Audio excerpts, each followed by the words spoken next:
paz maravilhosa do nosso Senhor Jesus Cristo. Vamos começar a nossa escola dominical depois de tanto tempo afastados. Vamos louvar o Senhor. Vamos começar orando, falando com o nosso Deus. Senhor Deus, louvado seja o teu santo nome, Pai. Nós te agradecemos por esse dia, pela vida que o Senhor tem nos dado, pela oportunidade, Pai, de nos juntarmos mais uma vez para estudar, para ler, para aprender da tua palavra, Pai. Perdoa os nossos pecados, ó Deus, e nos capacita para podermos te louvar agora, para podermos concentrar e aprender daquilo que o Senhor tem para nos ensinar, que possamos crescer em comunhão como igreja do Senhor, aprendendo aquilo que é a tua vontade, ó Pai, para que no tempo da nossa peregrinação aqui possamos estar evoluindo para o estabelecimento do teu reino na terra, ó Deus. Louvado seja o teu santo nome, no nome de Jesus Cristo. Amém. Amém. Vamos louvar o Senhor, vamos colocar em pé. Louvemos. Ele vive. E esse é o motivo, a razão da nossa esperança.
Nossa esperança, no que o Senhor vive, e a nossa vida pode mudar. Onde há frieza, que haja amor. Onde há ódio, que resplandeça o perdão, que cura, que liberta. Essa é a transformação na vida, na nossa vida, que o Senhor Jesus traz.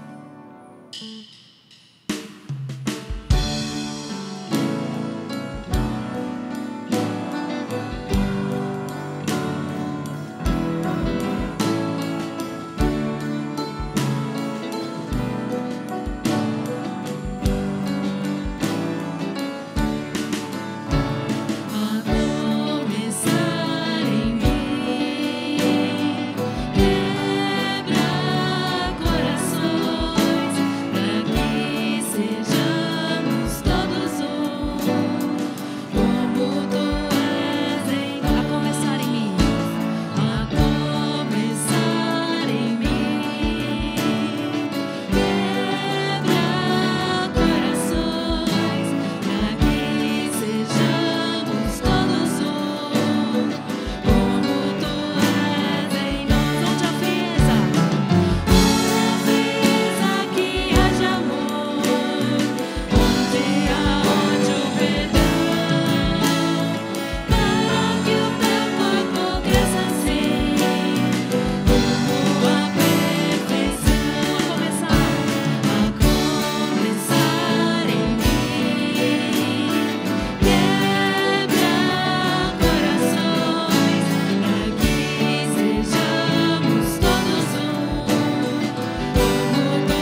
Louvado seja o teu nome, ó Pai. Estamos aqui essa manhã para ouvir a tua voz. Aceita o nosso louvor, transforma as nossas vidas segundo a tua infinita bondade, a tua graça, que é abundante, ó Pai, acima de todo o pecado. Senhor, fala conosco, abençoa-nos, no nome de Jesus Cristo. Amém. Amém. A igreja pode sentar.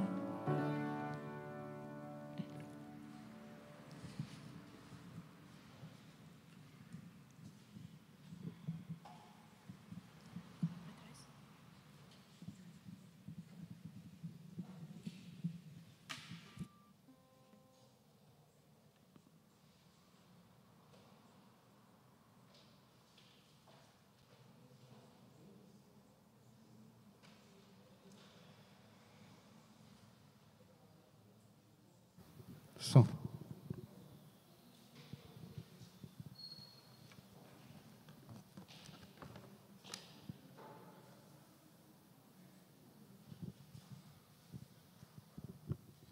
Bom dia, irmãos. Que a graça e que a paz do Senhor esteja sobre todos nós nesta manhã e que hoje seja um tempo de alegria, de comunhão, de estudo da palavra de Deus, né? Retornando depois de tanto tempo, se a nossa escola dominical. Então agora, nesse novo formato, né, sendo transmitido, bom dia também para quem está em casa, né? Agora nós vamos ter que fazer cursos aí de youtuber para poder falar aqui diante das câmeras, porque não é fácil. Mas é os desafios do novo tempo, né? Então, vamos orar para nós darmos início aqui à nossa escola.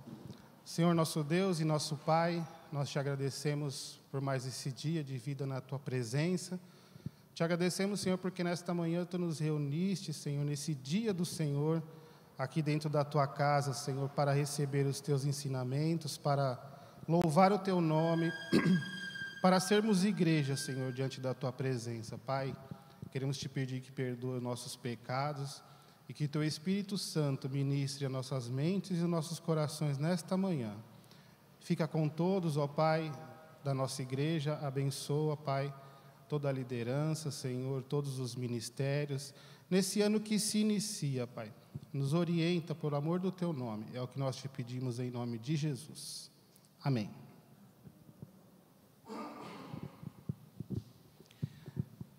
Irmãos, esse mês de janeiro, né, então nossas aulas serão em conjunto, estaremos reunidos aqui no Salão Social, e as crianças também terão aula em conjunto aqui embaixo, estaremos reunidos aqui na igreja, né, no templo, e as crianças estarão reunidas no Salão Social. Então, nós teremos essa atividade em conjunto e também as crianças poderão estar vindo, né, para que não haverá separação de classes, mas nós teremos aí o estudo da palavra, tá bom? O horário da nossa escola dominical é às 9h da manhã, né? Acho que teve um probleminha, uma falha minha, que eu não conferi o horário ali na divulgação, mas o horário não mudou, ainda é às 9h, né, que nós fazemos o nosso devocional, e às 9h30, e assim que termina o devocional, por volta de 9h20, 9h30, nós temos aí a divisão das salas, tá bom? Eu queria fazer só um lembrete aqui, uma menção, né? No dia 7 de janeiro agora, nós comemoramos o Dia do Estandarte, que é o órgão oficial da IPI. O primeiro número circulou em 1893, preenchendo a lacuna deixada pelo encerramento da imprensa evangélica. Aí você vai me perguntar, nossa, mas como que você sabe disso, né, Eliel? Você ficou procurando lá no Google, né? Então, na verdade, não. Na verdade, irmãos, nós temos aqui uma agenda, né? Essa agenda aqui, da IPI, onde ela contém todas as datas comemorativas da nossa igreja, né? Dia do presbítero, várias datas interessantes aqui. Então, os irmãos podem estar adquirindo também essa agenda para poder estar acompanhando aí os eventos, né? Eu gostaria que os irmãos abrissem também a Bíblia no livro de Isaías 43. Vamos fazer essa leitura de Isaías 43.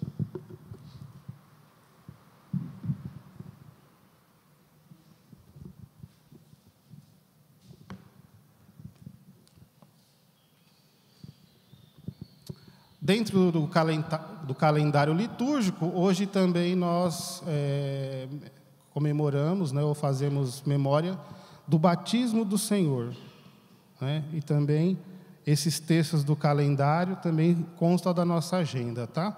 Então vamos ler aqui Isaías 43, onde fala assim: Mas agora diz o Senhor, aquele que te criou, Jacó, aquele que te modelou, ó Israel: não temas, porque eu te resgatei. Chamei-te pelo teu nome, tu és meu. Quando passares pela água, estarei contigo. Quando passares por rios, eles não te submergirão. Quando andares pelo fogo, não te queimará. A chama não te atingirá. Com efeito, eu sou o Senhor, o teu Deus, Santo de Israel, o teu Salvador. Por teu resgate dei o Egito, Cuxe e Seba. Dei-os em teu lugar. Pois que é precioso aos meus olhos, és honrado, eu te amo. Entrego pessoas no teu lugar e povos pela tua vida. Não temas, porque eu estou contigo. Do Oriente trarei a tua raça, e do Ocidente te congregarei. Direi ao Norte, entrega, e ao Sul, não retenhas. Reconduz os meus filhos de longe, e as minhas filhas dos confins da terra. Todos os que são chamados pelo meu nome, os que criei para a minha glória, os que formei e fiz. Amém. Irmãos, então nesse mês de janeiro, como eu comentei, nós vamos ter aqui a aula em conjunto, e eu preparei aqui uma série de 3 estudos, né? Nesses 3 próximos domingos, nós iremos estudar um tema, né? E faremos esse tema em série, então não perca. Então nós temos aqui a projeção, nós vamos estudar aí o livro, não o livro, mas Gálatas 4:4, deixa eu abrir aqui, onde Paulo fala aí sobre a plenitude do tempo. Então nós vamos procurar entender o que ele quis dizer com esse versículo, com essa expressão, né? Então, pode passar o próximo slide, por favor.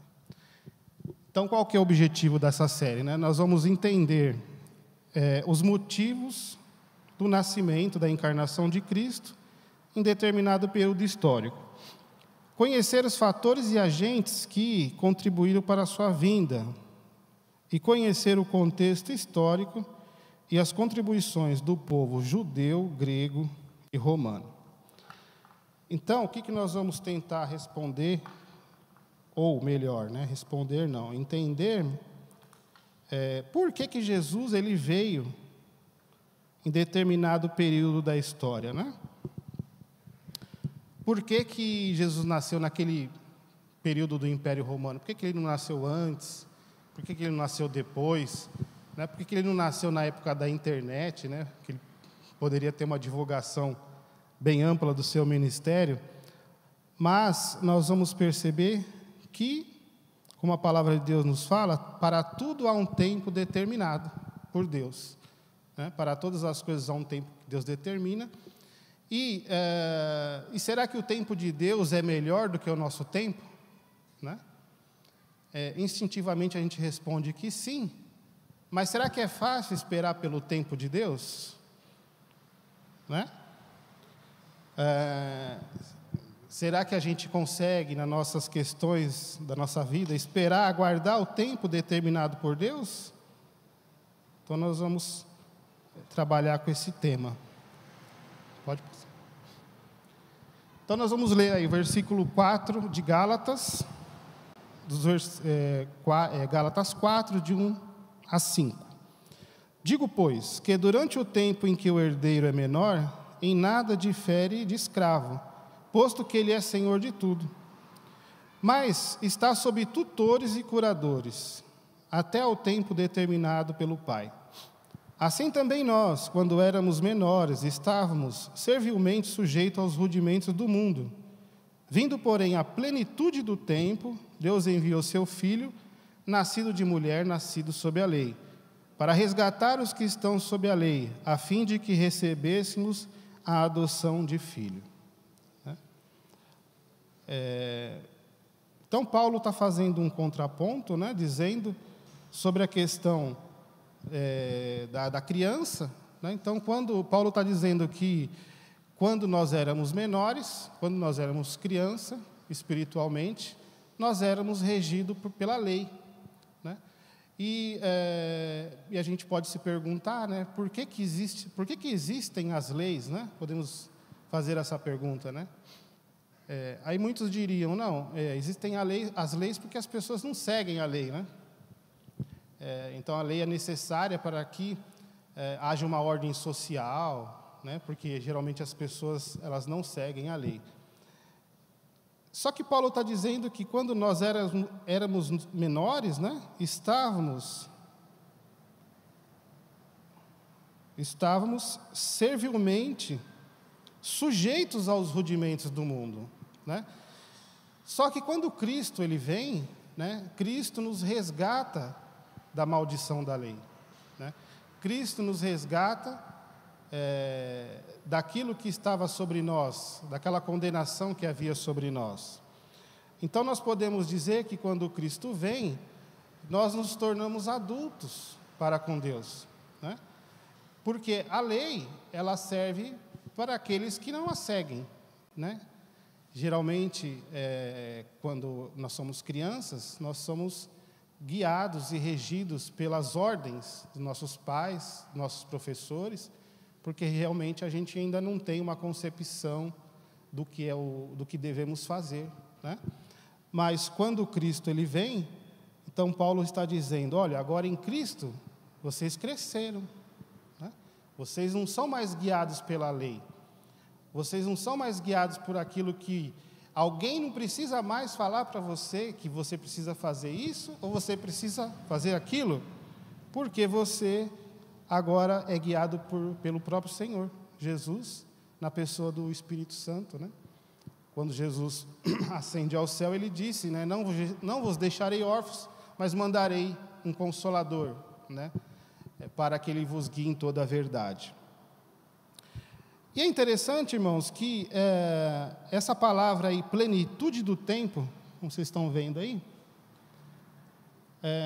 é uma expressão técnica, né, nessa carta.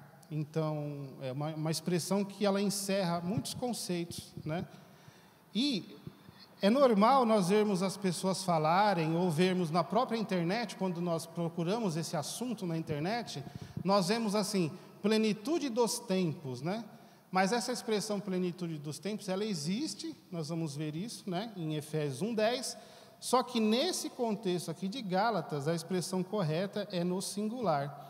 E faz diferença? Faz muita diferença, como os irmãos vão ver depois, né? Então, a expressão correta que nós vamos trabalhar aí é plenitude do tempo. Então, eu coloquei aí as palavras em grego, pleroma, do crono, né? Então, não é nenhum tipo de academicismo isso, mas é que é importante para nós entendermos o que significa essa palavra no grego, né? Então, a palavra pleroma, bem sinteticamente, significa plenitude, né? Aquilo quando está cheio, quando está pleno, né? Muitas palavras vêm do grego, né? E o crono também é uma expressão que significa tempo, né?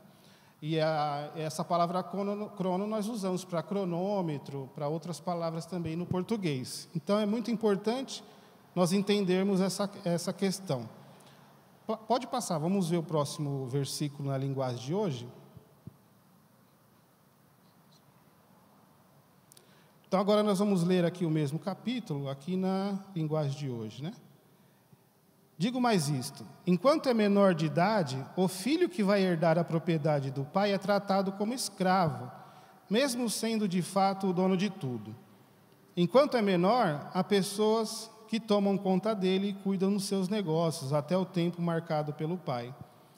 Assim também nós, antes de ficarmos adultos espiritualmente, fomos escravos dos poderes espirituais que dominam o mundo.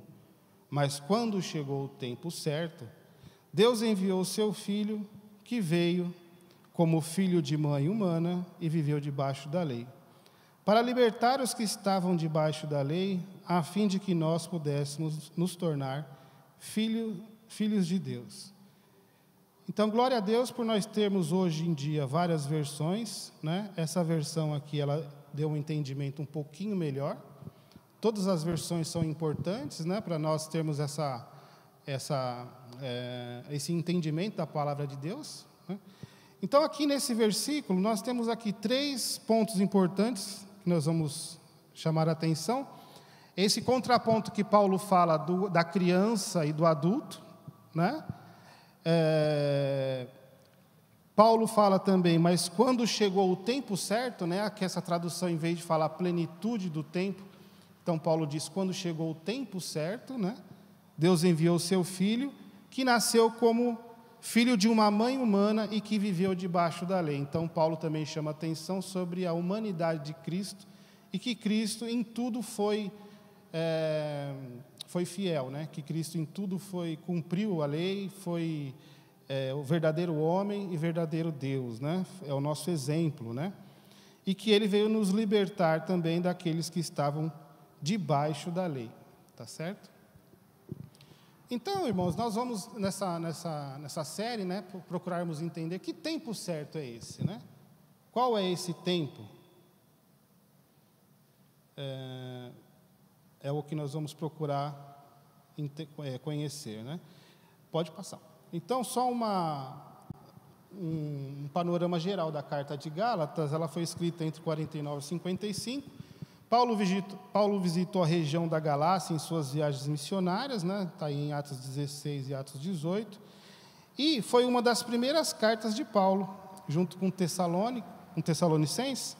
Então, elas são mais antigas do que os evangelhos. Então, as cartas de Paulo, elas são mais antigas do que o próprio evangelho, né? Aí a gente pode entender, pode compreender, né? E podemos nos admirar também, que Paulo não tinha a Bíblia como nós temos hoje. Ele não tinha nem os evangelhos escritos para que ele pudesse se orientar, né? Mas o próprio Paulo diz que ele tinha sido feito apóstolo não por mãos humanas, né? Não por homens, e ele tinha recebido o ensinamento do próprio Cristo, né? Então nós vemos que é coisa muito bonita, que Paulo não tinha, na verdade, uma orientação, apesar de o evangelho já vinha sendo falado, né? A transmissão oral, mesmo que os evangelhos não tinham sido escritos, mas havia uma transmissão oral dos ensinamentos, com certeza, né? Pode ir. Então, Gálatas se destaca por ser uma das epístolas mais eloquentes de Paulo, no qual ele repreendeu com firmeza tanto os membros da igreja que se desviaram, como os falsos mestres que os levaram a isso. Gálatas 1. Gálatas contém uma das primeiras explicações escritas da doutrina da justificação, segundo a qual não somos justificados pelos rituais da lei de Moisés, mas sim pela fé em Jesus Cristo. Essa epístola aponta as diferenças entre a obra da carne e o fruto do Espírito. Então eu vou ler aqui só os primeiros versículos aqui de Gálatas. Vamos abre em Gálatas 1, só para termos a noção aqui do que...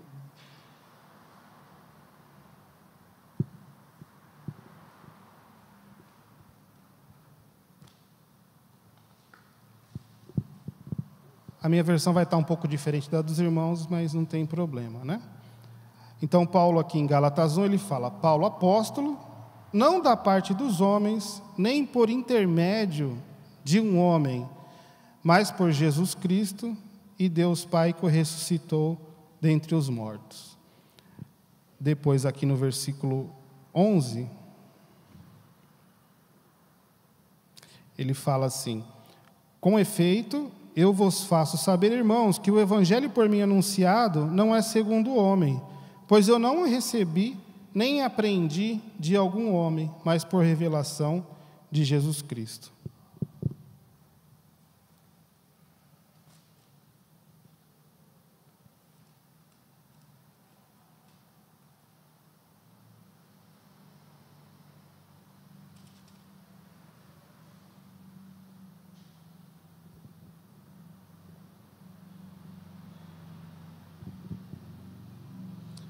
no capítulo Insensatos, quem vos fascinou a vós, ante cujo os olhos foram delineados os traços de Jesus Cristo crucificado? Só isso quero saber de vós. Foi pelas obras da lei que recebeste o Espírito ou pela adesão à fé? Sois tão insensatos que, tendo começado com o Espírito, agora acabais na carne. Então nós podemos ver aí que Paulo, de uma forma eloquente, né, ele se endereça aí aos Gálatas. Ele fala que Paulo apóstolo, não da parte de Deus, porque na verdade havia alguns doutores ali em Gálatas, alguns membros daquela igreja, querendo introduzir rituais judaicos, querendo introduzir na igreja leis, né? Lembra que nós estamos falando de leis, né? Então aqueles membros, aqueles líderes, eles queriam dizer, não, tudo bem, podemos ser salvos crendo em Cristo, mas precisamos seguir alguns preceitos judaicos, como a circuncisão, guarda de sábado, etc. e tal. Então, Paulo, de uma forma muito eloquente, né, muito assim, até áspera, né, uma forma dura, né, assertiva, ele fala assim, nesse capítulo 3, né, interessante que ele usa a palavra aqui, em outras versões está diferente, ó Gálatas insensatos, quem vos fascinou a vós, antes cujos olhos foram delineados os traços de Jesus Cristo crucificado?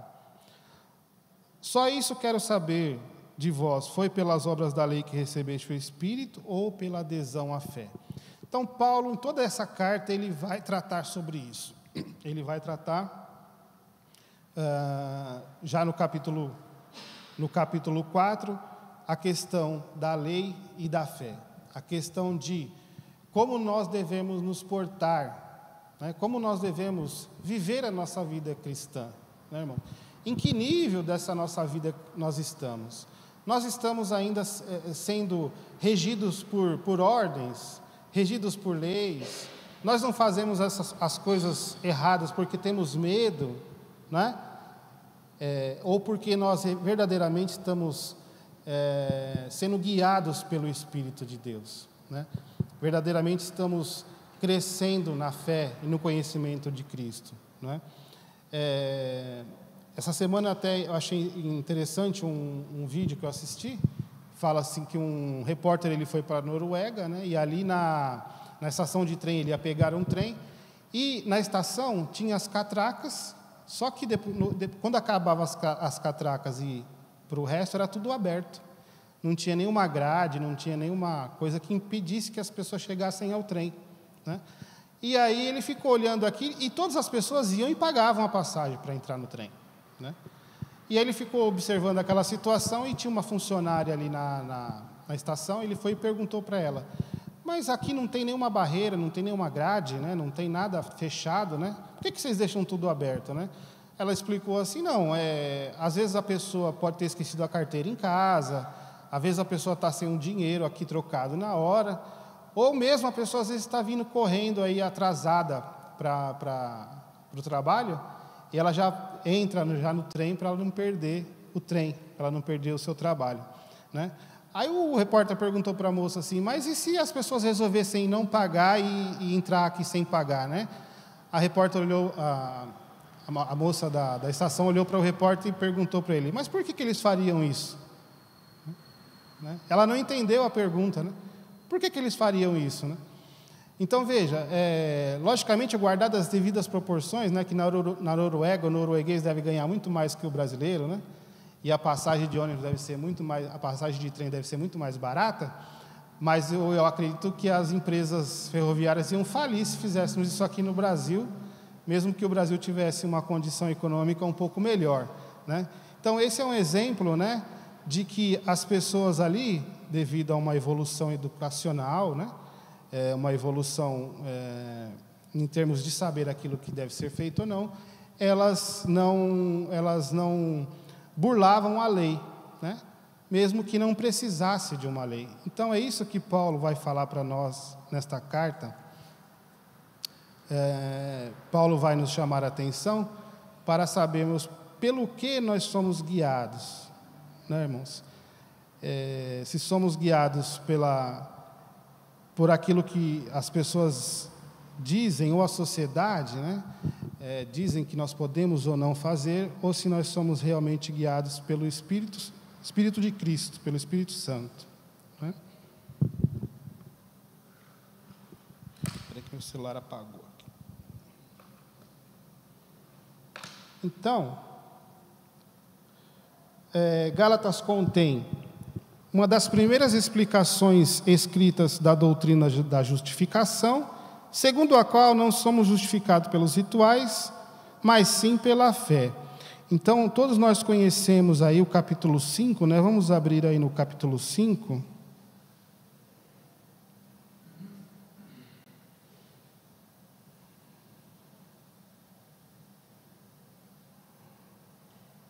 Capítulo 5, do versículo 13.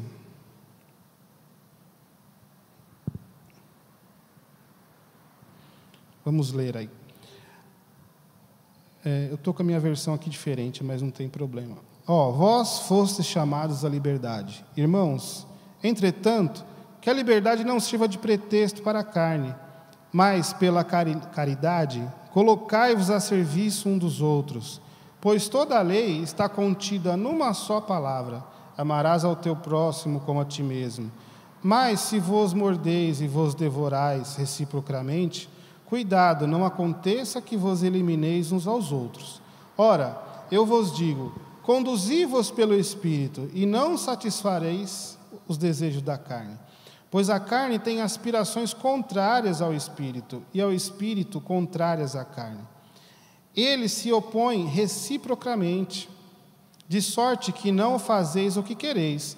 Mas se vos deixais guiar pelo Espírito, não estáis debaixo da lei. Ora, as obras da lei são manifestas: fornicação, impureza, libertinagem, idolatria, feitiçaria, ódio, rixas, ciúmes, iras, discussões, discórdias, divisões, invejas, bebedeiras, orgias e coisas semelhantes a estas, a respeito das quais eu vos previno, como já vos preveni: os que praticam tais coisas não herdarão o reino de Deus. Mas o fruto do Espírito é amor, alegria, paz, longanimidade, benignidade, bondade, fidelidade, mansidão, autodomínio. Contra estas coisas não existe lei, pois os que são de Cristo Jesus crucificaram a carne com as suas paixões e com os seus desejos. Então, mais uma vez, nós estamos percebendo, né, essa orientação que Paulo está dando aos Gálatas e também a nós, que existe uma luta, né, irmãos? Existe uma luta entre a carne e o Espírito. Né? Existe esse embate. A carne, ela deseja as coisas da carne, e o Espírito deseja e almeja as coisas do Espírito. Né? E essa luta constante que existe na nossa vida. Mas o que acontece quando nós precisamos lutar, né? O que acontece quando um lutador de qualquer esporte que seja, ele tem uma luta marcada, né? Então, daqui 1 mês, daqui 2 meses, fulano de tal vai lutar, né? Ele vai entrar num ringue, vai entrar em combate, né? O que ele faz antes disso, né? Ele treina, não é verdade? Ele se condiciona para que ele possa enfrentar aquele combate e sair vencedor. E nós percebemos na história que muitos atletas que muitas vezes eram melhor do que o seu oponente, por ter relaxado no seu treinamento, por não ter feito uma preparação correta, acabou perdendo, né, os combates e as lutas. E da mesma forma, é o que Paulo está dizendo aqui, né? Na nossa vida existe essa tensão constante entre a carne, que deseja as coisas da carne, e o Espírito, que almeja a cada vez mais evoluir e estar com Cristo, né? Então, só que quando nós falamos assim, a carne deseja as coisas da carne, muitas vezes nós só pensamos, só vem à nossa mente a satisfação carnal, né? aquela coisa de nós nos satisfazermos com isso, com aquilo outro. Mas Paulo está dizendo muito mais além. O que são essas coisas da carne? Né? E que muitas vezes a gente passa desapercebido, mas é o que deveria ser o nosso foco. Por quê? Para nós que somos cristãos, para aquelas pessoas que muitas vezes estão numa igreja, né? Não fazer coisas erradas, gravemente erradas, é fácil, né?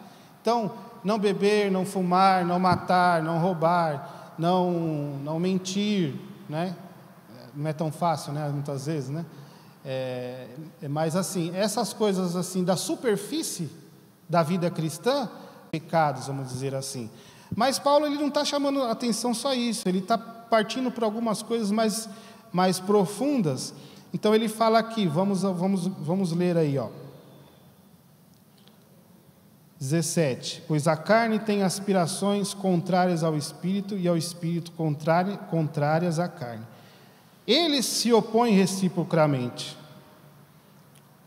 E aí ele fala aqui, no 19. Ora, as obras da carne são manifestas: fornicação, impureza, libertinagem, idolatria, feitiçaria. Até aqui tudo bem, né, irmão? É fácil, né? Prostituição, impureza, libertinagem, idólatra e feiticeiro, né? Aqui está tranquilo para a gente, né? A gente olha assim e fala assim, não, eu não sou nada disso, né? Graças a Deus, né? Mas nós vamos seguindo. Aí começa aqui a apertar, né? Ódios, rixas, ciúmes, ira, discussões, discórdias, divisões, invejas, bebedeiras, orgias e coisas semelhantes a esta, a respeito das quais eu vos previno, como já vos preveni. Os que praticam tais coisas não herdarão o reino de Deus. Aí já fica mais complicado, né? Então, aqui que já pega. Então, nós podemos perceber que essas coisas que Paulo fala em primeiro lugar, das obras da carne, muitas vezes nós estamos tranquilos na nossa consciência, né? Mas Paulo está falando de algo mais profundo, né? Paulo está dizendo de coisas que estão no nosso íntimo, que estão na nossa formação, na nossa formação espiritual, né? Aquilo que não está patente aos nossos olhos, né? Porque a prostituição, a impureza, a idolatria, a feitiçaria, se nós cometermos tais coisas, vão estar aparentes, né? As pessoas irão perceber, né? Mas quando nós temos ódios, rixas, ciúmes, né? Será que nós temos ciúmes, irmãos? Será que é uma coisa comum, né? No gênero humano, né? Ira, discussões, discórdias, invejas, né? Então, Paulo está tentando chamar a atenção também para aquelas coisas que não são aparentes e que muitas vezes é aquilo que nós precisamos orar a Deus e pedir, né? Treinar o nosso espírito para que nós não incorramos nesses pecados, né? Não aparentes. E como que nós podemos dizer, será que é fácil, né, irmãos, vivermos no espírito, né? Todos nós sabemos que não é, mas nós precisamos treinar. E como que nós treinamos isso, né? Nós treinamos isso através da oração, como o pastor sempre fala, né? Através do estudo da palavra de Deus e principalmente, irmãos, através da comunhão que nós estamos fazendo aqui hoje, né? É comum que durante um período agora recente, um fenômeno que vem atacando os cristãos modernos, né? E até criou-se um nome chamado os desigrejados, né? Os crentes sem igrejas, né? Os crentes que não têm igreja. Não estou dizendo hoje as pessoas que estão assistindo, porque nós estamos passando por uma nova fase, pandemia, né? Mas as pessoas que estão em casa, glória a Deus por nós termos essa tecnologia, né? Mas antes da pandemia já existia um movimento de algumas pessoas dizendo que não precisava ir para a igreja para ser crente, né? Eu faço o meu culto da minha casa mesmo. Eu estou aqui na minha casa, eu ligo minha televisão, ou ligo o rádio, e eu fico aqui na minha casa e eu cultuo a Deus aqui em casa mesmo, né? Então, será que isso é correto, né, irmãos? Então, nós podemos aqui de uma forma bem simples entendermos que em casa Se eu estou em casa, tirando as pessoas da minha família, né? Como que eu vou trabalhar o ódio, como Paulo fala aqui, as rixas, os ciúmes, a ira, as discussões, as invejas, se eu estou sozinho na minha casa, né? Como que eu vou treinar isso se eu não estou num relacionamento com os irmãos? Se eu não estou na igreja, se eu não estou no dia a dia junto, em comunhão, para que eu possa desenvolver essas coisas, né? Desenvolver no sentido de vencê-las, né? Como que eu posso trabalhar, se eu tenho um defeito da inveja, por exemplo, né? E se eu fico na minha casa, eu vou invejar quem, né? Ou se eu tenho algum outro tipo de problema nesse sentido, é importante que nós estejamos em comunhão, para que o próprio Espírito Santo vá trabalhando essas questões dentro da nossa vida, dentro da comunidade. Aí ele fala aqui no versículo 22, o fruto do Espírito é o amor, alegria, paz, longanimidade, benignidade, bondade, fidelidade, mansidão, autocontrole, autodomínio. Contra essas coisas não existe lei. Da mesma forma, irmãos, como que nós vamos amar, né? Excetuando as pessoas da nossa família? Como que nós vamos desenvolver o autodomínio, esse autocontrole, se nós não estivermos aqui, se nós não estivermos em comunhão?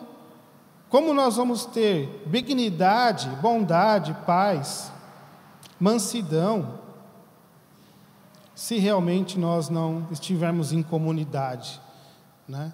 Então, quando alguém fala assim, mas não precisa ir na igreja para ser crente, né? Eu acredito que não tem como, né?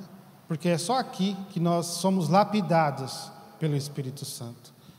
É só dentro da igreja, irmãos, que nós, no contato, na atenção, no bom sentido, entre as nossas vidas, na comunhão dos nossos dons, na colaboração em prol de um bem maior, que é o Evangelho, que é a graça de Cristo, demonstrando amor um pelos outros, assim nós atrairemos pessoas, né?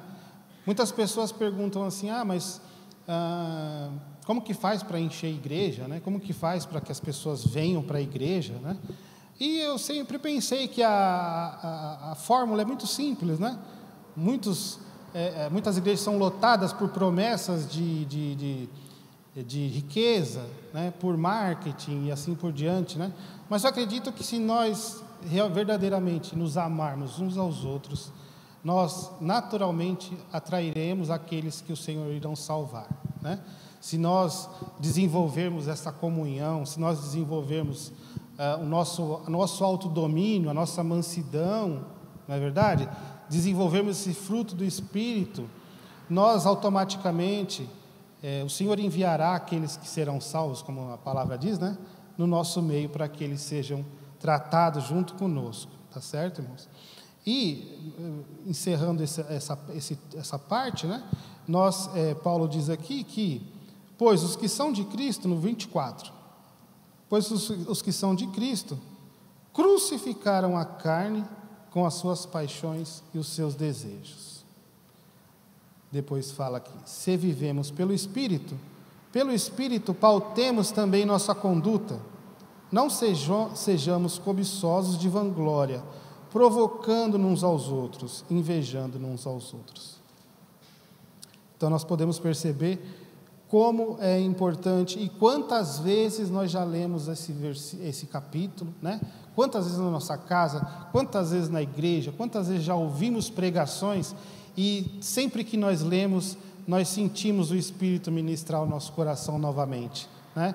Podemos pensar assim, não, é um tema que nós já conhecemos, o fruto do Espírito, já sabemos o que é, mas sempre que nós refletimos sobre isso, por isso que a palavra de Deus ela é viva, ela é eficaz, ela é transformadora, né? E ela é uma dos itens aí do nosso treinamento espiritual, junto com a oração, junto com a comunhão.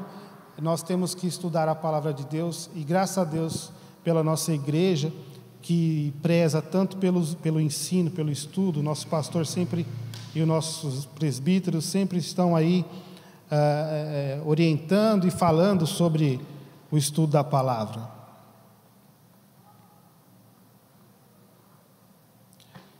Eu sei que está sendo transmitido e que os irmãos que estão em casa não irão escutar vocês, né? Mas eu posso passar o microfone se alguém quiser comentar alguma coisa, se quiser perguntar alguma coisa, fique à vontade, irmãos.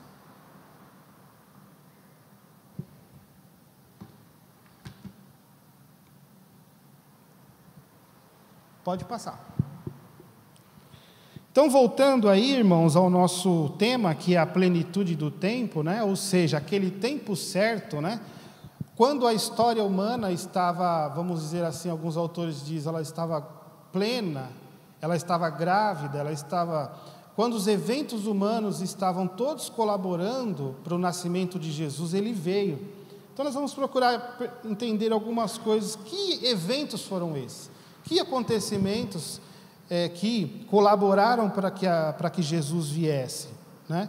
Então, uma definição aí diz que plenitude do tempo é a época ou o contexto histórico cuja realidade, acontecimentos, foi muito favorável ao objetivo da vinda de Cristo ao mundo, que é a anunciação e a propagação universal do Evangelho. A natureza dessa realidade é a uniformização política propiciada pelo sistema administrativo do Império Romano, somada às contribuições religiosas dos judeus e culturais dos gregos, que já faziam parte desse ambiente mundial.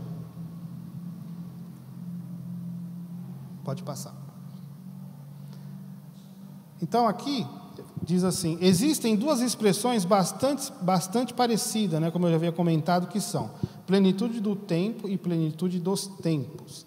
A primeira, na colocação de Andrade, que é um autor, diz respeito ao período de domínio gentílico sobre Israel e, mais particularmente, sobre Jerusalém. Foi exatamente no auge desta era que Jesus Cristo nasceu, desenvolveu o seu ministério, foi crucificado e ressuscitou dentre os mortos. Já a segunda expressão, no plural, destacada em Efésios 1:10, o apóstolo faz alusão à implantação do reino de Deus, quando todas as coisas hão de ser congregadas em Cristo.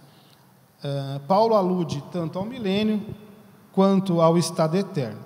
No primeiro caso, Paulo usa o vocábulo crono, o tempo na dimensão humana. No segundo, kairos, o tempo na dimensão divina. O primeiro está ligado à história e o segundo à eternidade. Então, acho que ficou bem claro, né?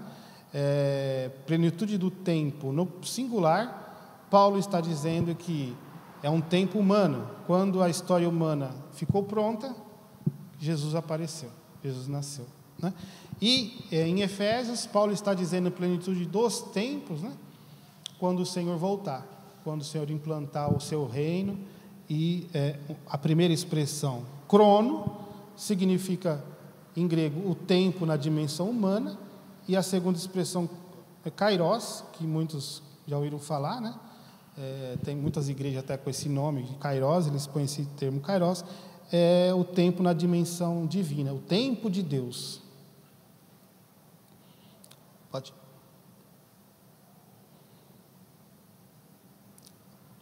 Então, nós vamos agora, irmãos, propriamente dito, entrar, né, nessa questão de conhecermos um pouco de como que a história humana foi preparada para que Jesus viesse, né?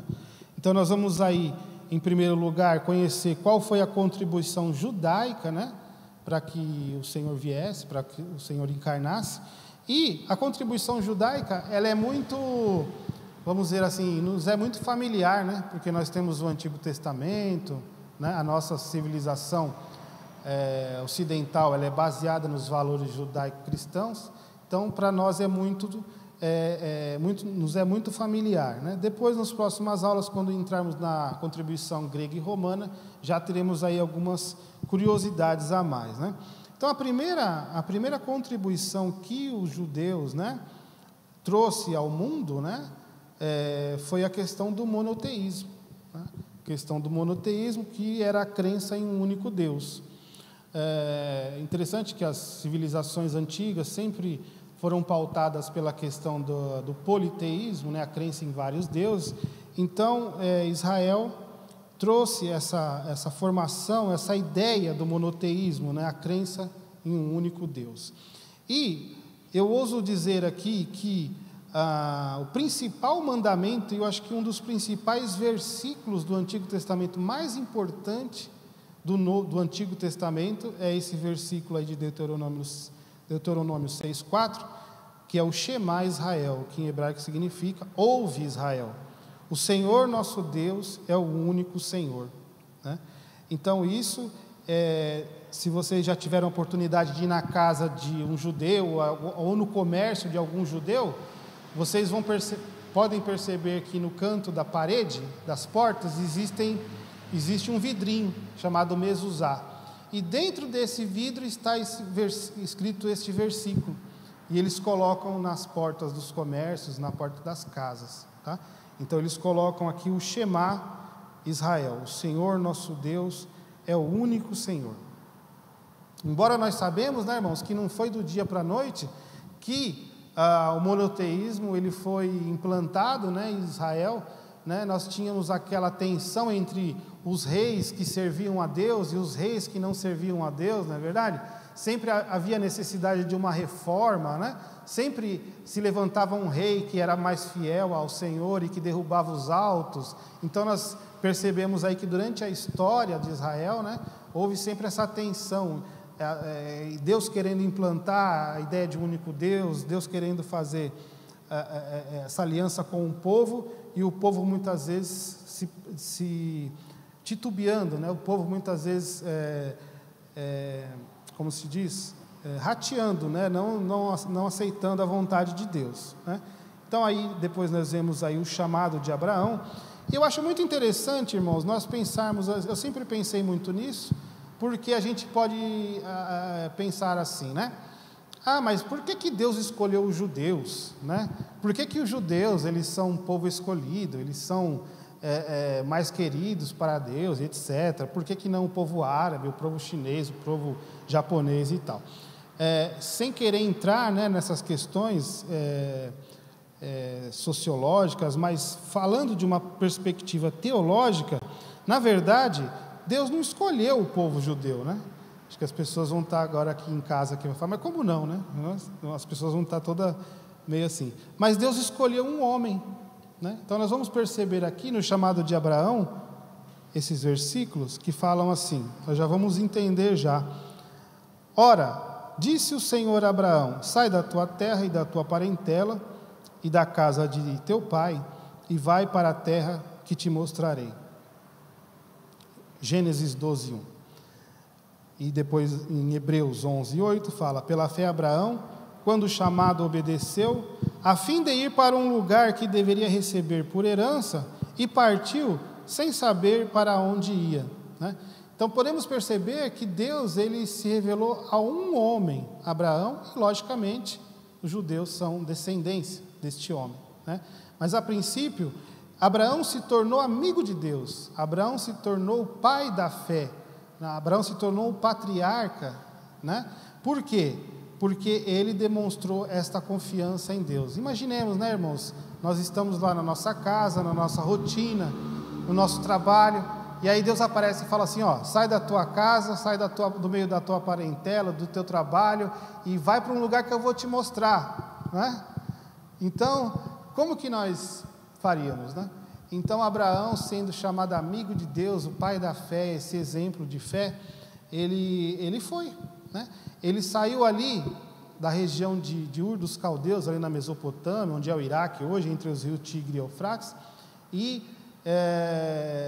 a história nos conta que ele tinha uma família ali até de posse, ele tinha bens, ele tinha gado, ele tinha servos, não é verdade? E ele sai ali do meio daquela parentela dele, né? E Deus fala: vai para um lugar e eu vou te mostrar, pelo caminho eu vou te mostrar, e eu vou te falar isso depois, né? Então nós podemos perceber aqui como Abraão foi importante, né? Como Abraão teve essa fé, né? E que Deus se revelou a ele. Pode passar. E aí, para confirmar aqui, irmãos, em Deuteronômio 7:7 diz assim, vamos ler: não vos teve o Senhor afeição, nem vos escolheu, porque fosseis mais numerosos do que qualquer povo, pois éreis o menor de todos os povos. Mas porque o Senhor vos amava, e para guardar o juramento que fizera a vossos pais, o Senhor vos tirou com mão poderosa e vos resgatou da casa da servidão, do poder de Faraó, rei do Egito. Saberás, pois, que o Senhor, teu Deus, é Deus, o Deus fiel, que guarda a aliança e a misericórdia até 1000 gerações aos que o amam e cumprem os seus mandamentos. Não é verdade? Então Deus está deixando, o Senhor não escolheu vocês, olha, porque vocês eram o melhor povo, viu? O Senhor não escolheu vocês porque vocês eram numerosos, ou fosse o povo mais forte da terra, né? Mas no versículo 8, mas porque o Senhor vos amava, e para guardar o juramento que fizera a vossos pais, o Senhor vos tirou com mão poderosa, vos resgatou da casa da servidão.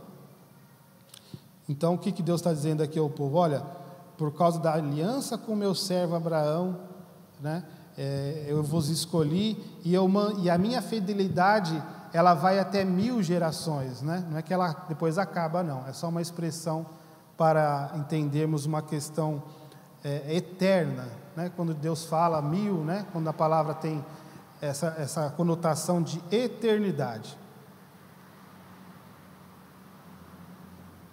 Tudo bem, irmãos? Estamos...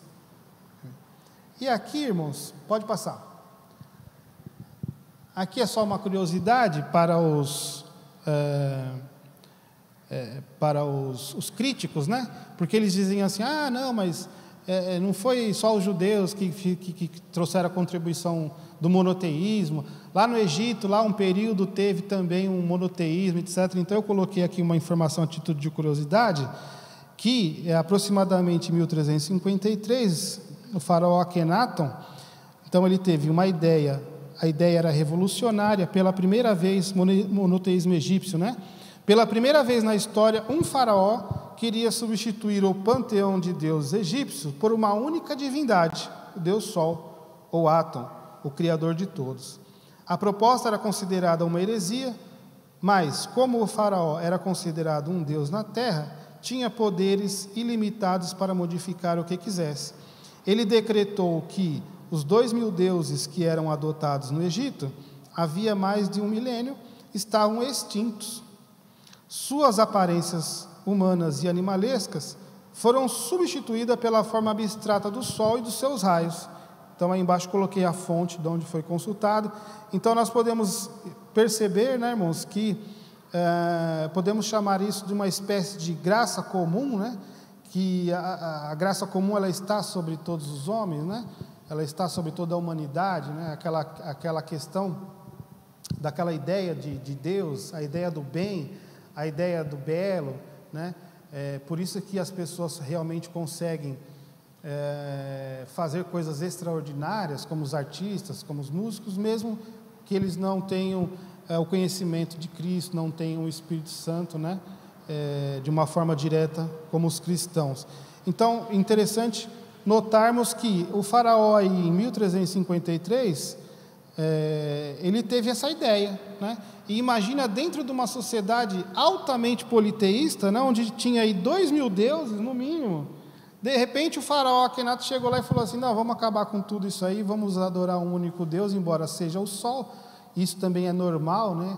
Na antiguidade, o homem, o ser humano adorava os astros, né? Porque eles viam o sol, a lua, etc. Mas nós percebemos aí na história como que Deus já vinha agindo, né? Como que Deus já vinha agindo na história humana para que o Senhor chegasse, para que Jesus encarnasse no tempo certo, no tempo determinado. A segunda contribuição, irmãos, pode passar, é a Bíblia hebraica, né? Que nos é familiar, tá? Eu vou passar bem rapidinho, estamos nos encaminhando para o final, mas a Bíblia hebraica, ela é chamada de Tanakh, né? Que é uma abreviação da Bíblia hebraica. Muitos acreditam que a Bíblia hebraica é a Torá, fala que a Torá é a Bíblia hebraica, mas não. A Torá faz parte da Bíblia hebraica, ela não é a Bíblia hebraica, né? E a Torá e o Tanakh, o primeiro T significa Torá, que vem de ensinamento, conhecida comumente como Pentateuco. Então nós temos aí os 5 primeiros livros do Pentateuco, tá? Depois, irmãos, nós temos aí o N do Tanakh, é os Neviim, que são os profetas. Então os profetas, os antigos profetas e os últimos profetas estão aí listados, tá? Depois nós temos aí os profetas, os menores, né? Que nós chamamos de menores, mas eles são chamados na Bíblia hebraica de os 12, tá certo? Ok? E o K é de Ketuvim, que são os escritos, onde eles listam todos esses livros, né, onde eles reúnem todos esses livros. Então nós temos a abreviação aí. Então a Bíblia hebraica é a Tanakh, que é a Torá, os Neviins, que são os profetas, e os Ketuvins, que são os escritos. Os livros são os mesmos que nós temos na nossa Bíblia do Antigo Testamento. Nós temos os 39. Eles reúnem em 24 livros. Eles juntam 1º e 2º Samuel, Crônica, Esdras, Jeremias e Lamentações. Eles unem num único livro. E, na verdade, eles têm em cerca de 24 livros. Nós temos os nossos 39, mas é a mesma Bíblia, é o mesmo Antigo Testamento. Tá bom, meus queridos?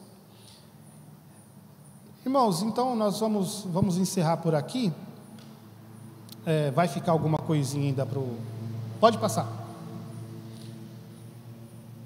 Então, nós já vimos a contribuição do monoteísmo, já vimos a contribuição da Bíblia hebraica, e domingo que vem nós vamos ver a contribuição da esperança messiânica que a cultura e a religião judaica disseminou pelo mundo e que vem a contribuir também para o nascimento de Jesus, tá bem? Alguém quer falar alguma coisa, irmãos? Então, uma dúvida?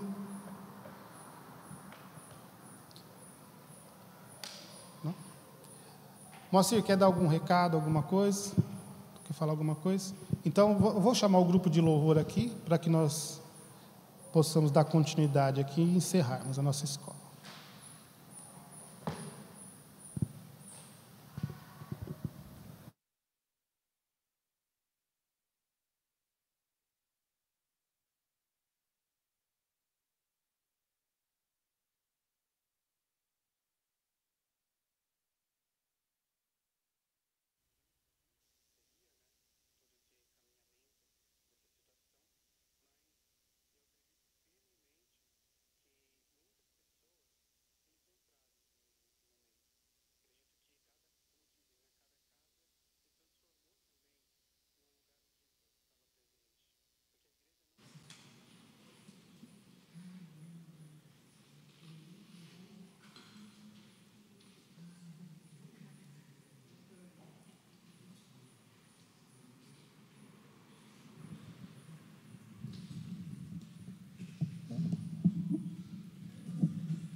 Glória a Deus.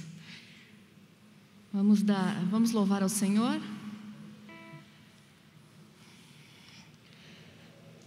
Continuar louvando ao Senhor. Jesus, que doce nome. Vamos nos colocar em pé.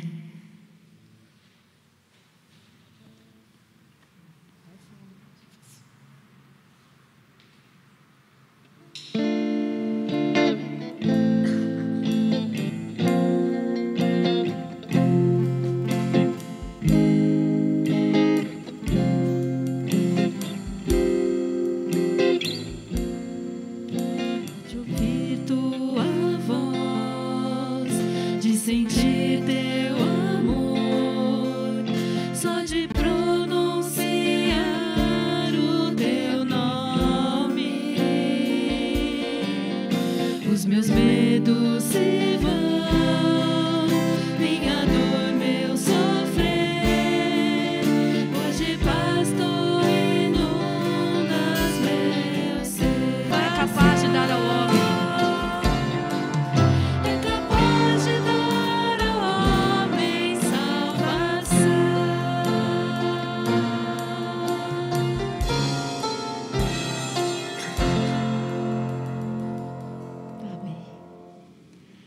Cada instante contigo, Senhor, eu sou mais feliz.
Irmãos, então vamos nos encaminhando aí já para o nosso final, né? Eu queria que quem tiver aqui, já está aqui em cima, os aniversariantes dessa semana que passou, que foi a Tati, a Edna, a Fernanda e o Rafael, né? Então, que o Senhor possa abençoar os aniversariantes. Eu vou chamar o Moacir aqui para orar por eles. Pode vir aqui, Moacir. E eu quero deixar alguns recadinhos para os irmãos. Então, reconfirmando aqui, a nossa escola dominical começa às 9 horas da manhã com devocional, né? E a aula começa às 9 assim que termina, entre 9h15 e 9h30. O estudo que nós estamos fazendo vai ser nesses próximos 2 domingos. No dia 30, o pastor já retorna, né, mocinho? No dia 30, o pastor já está de volta e ele que vai dar o estudo em conjunto. E nós vamos disponibilizar também para as pessoas que estão em casa, eu acredito que não enxergaram os slides, nós vamos disponibilizar tanto o arquivo aí para você ter no seu computador, aí na sua casa, nas redes sociais, quanto para que vocês possam visualizar aqui a sequência do estudo. Tá bom, meus irmãos? Então, eu vou pedir aqui agora que o Moacir ore pelos aniversariantes, se ele tem mais algum recado, e que pode encerrar e nos dê a bênção.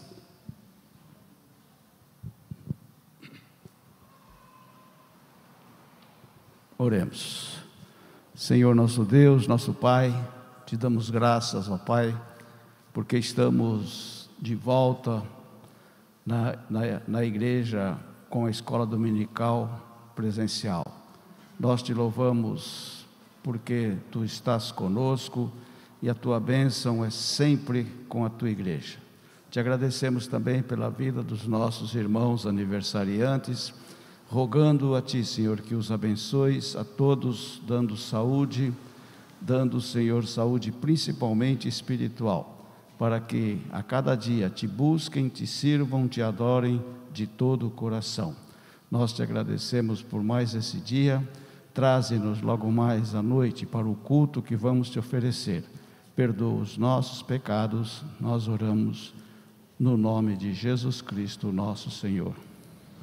E que a graça do nosso Senhor e Salvador Jesus Cristo, o amor de Deus, o nosso Pai, a comunhão, a consolação do Espírito Santo, seja sempre presente na nossa vida, na vida do povo de Deus, espalhado pela face da terra, hoje e sempre.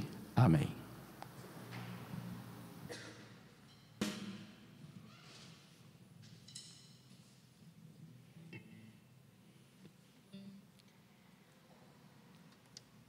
Vamos para o encerramento.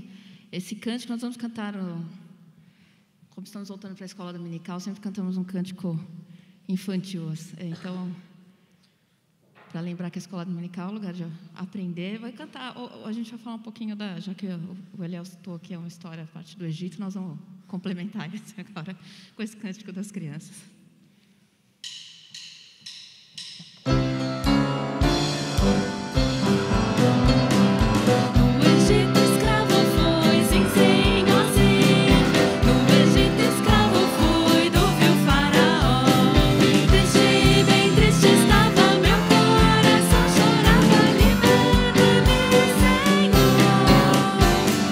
Triste, bem triste estava meu coração, chorava liberta-me,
abençoe.